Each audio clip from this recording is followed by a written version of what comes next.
এটা হচ্ছে গাছ পাথর।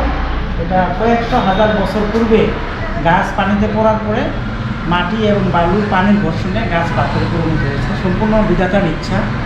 তো এটা আপনার জন্য শ্রীমঙ্গল থেকে, আমার হলো শ্রীমঙ্গলের পক্ষ থেকে সামান্য একটু।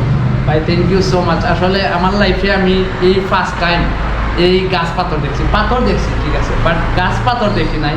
এটা কিছুটা গাছের মতো, অনেকটা একটু পুরোটাই ক্লোজ গাছ করো। একেবারে।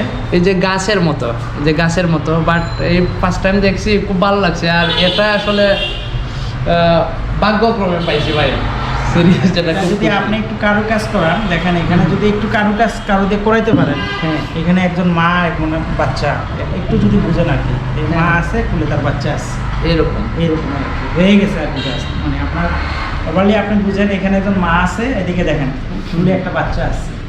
তো অনেক ভাই অনেক ভালো একজন ব্লগার, এবং সবচেয়ে বড় কথা অনেক ভালো মনের মানুষ। আর এটা আপনাকে দিতে পেরে শ্রীমঙ্গল থেকে নিয়ে আসা আমার ভাইরা যদিও বেশি কষ্ট করছে, তো আমি দিতে পেরে আমি নিজেকে গর্বিত মনে করছি। আর আপনিও জীবনে ফার্স্ট টাইম দেখছেন মনে হয়। হ্যাঁ, ফার্স্ট টাইম আমি লাইফে প্রথম এটা দেখছি। এটা কিন্তু কয়েকশো হাজার বছর আগে। আসলে মানে এটা আমার জন্য অনেক বড় জিনিস ভাই, শ্রীমঙ্গল থেকে আসছে, আর শ্রীমঙ্গল থেকে এটা নিয়ে আসছে।